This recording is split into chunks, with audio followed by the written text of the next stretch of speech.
Welcome to Tower View. Today I'd like to discuss with you a little bit of information regarding water damage claims and how they might affect your organization.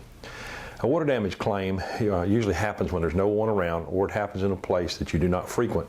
For instance, an attic or a closet, or maybe even in the basement area of your location you're building.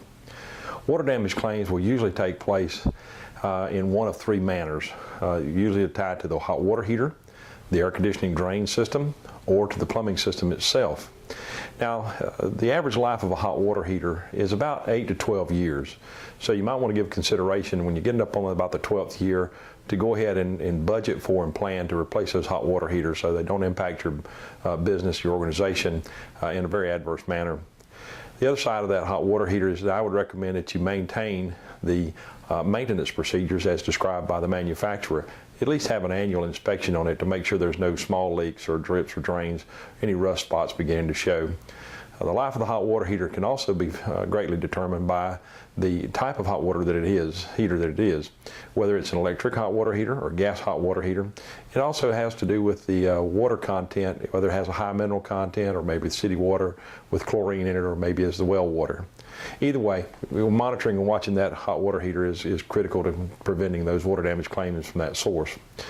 Another area of concern is the AC units. AC units, when they're operating during the spring and summertime, have a tendency and will produce condensation. These units have drains attached to them, and they usually have a drain pan as well that catches it if the water happens to overflow. These drain pans have a tendency to rust out over time if water remains standing in them. Also, the drain pipes can become clogged, and either with insects or sludge or other kinds of manners.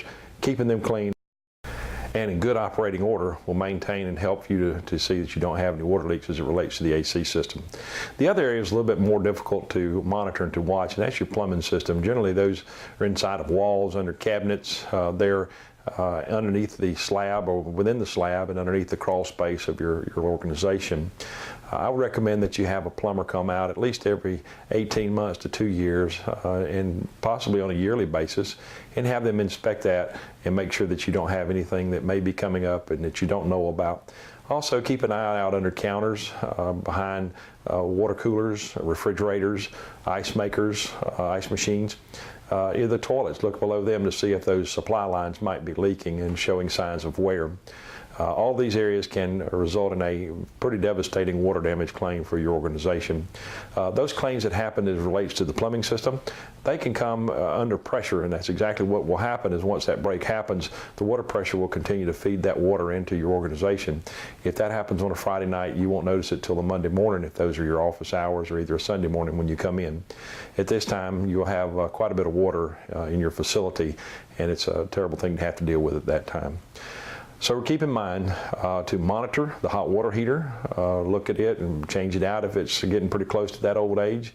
Look at your AC units, maybe change them out as well. Life of an AC unit, again, depending on where you're at and how much wear and tear and use that you have to use that piece of equipment, range anywhere from 13 to 19 years. So just keep that in mind and look at possibly budgeting for replacement of those units as well. Also, looking at your plumbing system, keeping an eye on it with annual inspections. Another way that you can do these things, that you can monitor these things, are having an electronic device that is attached to your alarm system. These devices are triggered whenever water enters the area and will cause them to alert you via the alarm system. Just a few little tidbits of information for you today. I'd like to thank you for tuning in. I'm Roy Burkett. That's Tower View.